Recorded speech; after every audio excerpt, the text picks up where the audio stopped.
I'm a friend. We're classmates. I like him, but he does not have an acceptable position on this issue. And I'm not endorsing him under these circumstances, because this is, to my mind, both in and of itself, extremely important. And as I've said to him, it's also a test. If you don't recognize this as a genocide, what do you do?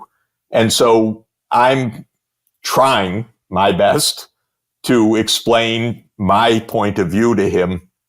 Let me just say, almost all the time. And so far, not clearly to any success.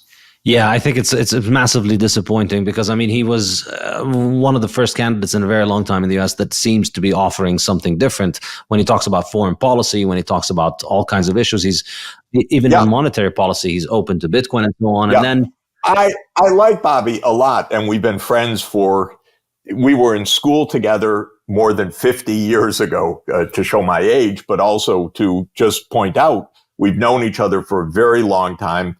I like him enormously, but I cannot support a candidate that cannot get this right. I can't. Yeah.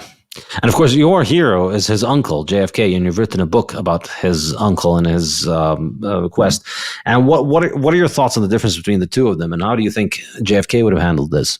Well, I tell Bobby all the time, be like your dad and your uncle, because they were both heroes for me. And I believe, actually, I'm friends with a lot of the Kennedys, and I love the Kennedy family. And I love what President John F. Kennedy and Robert Kennedy stood for. And Robert Kennedy was my first political love, because John F. Kennedy, I was too young. But Robert Kennedy, I was 13 when he was assassinated, and he was my candidate. And, that stays with you your whole life. So what John F. Kennedy believed in and learned, especially almost the hard way, but learned in his brief presidency, was to negotiate and to try to find peaceful solutions.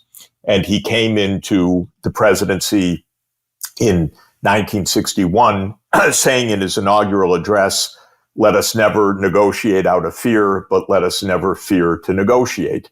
He believed in talking.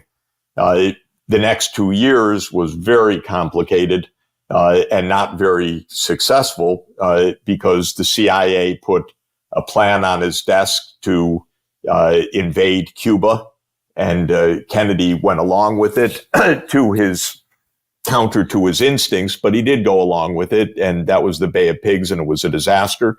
And it led Khrushchev to put in nuclear weapons into Cuba afterwards, and that brought us to the brink of nuclear annihilation in October 1962. And Kennedy was surrounded by advisors who said, take them out, military, invade Cuba, which would have likely led to nuclear annihilation. But Kennedy had the instinct, we can find a peaceful way out of this. And in a very complicated maneuver, when there was not a Zoom, not direct communication of global leaders, back channels, teletypes, slow communication, miscommunication, misunderstanding, he worked out a peaceful settlement with Khrushchev.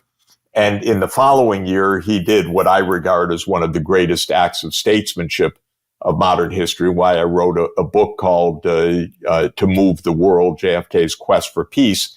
He negotiated a peace treaty, in essence, with the Soviet Union in the form of the Partial Nuclear Test Ban Treaty. And what's amazing about it is, and hard for people to understand, negotiating with the Soviet Union in 1963 would be like Biden. I mean, it's possible, but Biden's never going to do it. Would be like Biden standing up and say, I want to make peace with Iran, or I want to make peace with China. Of course, he should do that. And Kennedy had the guts to do it and succeeded and made a great treaty, but it took tremendous guts. And he made a great speech on peace in June 1963 that I absolutely adore. I think it's the greatest speech by a president in modern history, one of the greatest ever. That's what I wrote my book about, this peace campaign. And many people think, and I think it's absolutely plausible, that Kennedy was killed for his peace initiative in the same way that Yitzhak Rabin was killed for calling for peace, in the same way that Martin Luther King was killed for calling for racial justice, in the same way that Robert Kennedy was killed trying to get America out of the Vietnam War. I mean, we have a very dark side, and there's not a small chance that this was a coup in 1963 with the active CIA participation, at the least, that took Kennedy out. But to come back to your question, these were acts of incredible human insight of John F. Kennedy to save the world and then to move the world towards peace required a great decency and humanity. Decency and humanity can actually get you a long way.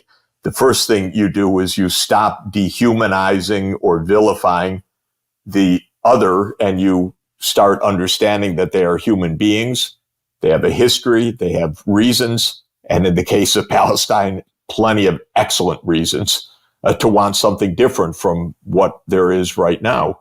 And with some basic humanity, we could sort this out peacefully, not with slaughter or ethnic cleansing or genocide, but peacefully. Of course, we have a president who is, I think, almost surely physically incapable of doing this, but also by dint of his whole political career, intellectually and emotionally incapable of doing this as well. Biden has never been a peacemaker. Biden has always been an agent of the military-industrial complex. He's always been for NATO enlargement. He's always been for dirty tricks. He played a role in the overthrow of the Ukraine government in 2014. So I don't think he knows how to do this anyway, which is really terrible at this moment. And it doesn't look like any of the three main options for the next presidential election is going to be any different. I mean, Trump seems to be similar in the sense of just being full on, give Israel everything they want. If he's critical of Biden, it's that he's not giving them enough. And JFK seems to be the same thing. I mean, it's amazing watching him just turn into evangelical Christian Zionist. Yeah, the sad part about Bobby is that I think he'd actually win the presidency if he had the right platform, because everyone is so disgusted with Trump and Biden. I think Bobby could actually do it. And so even on purely pragmatic grounds, I wish he would do it. But of course, I want him to do it on deeper grounds, and I want him to do it on Kennedy grounds, which is make peace. It's possible. Don't dehumanize the other side. I keep telling him also, stop inflating Hamas as if it's this unbelievable monster that must be controlled and nothing can happen without addressing that. There are nations, there are other countries, there's diplomacy, there are ways to find peace. And so I'm hoping still somehow that he'll come to that, but it better be quick. Yeah.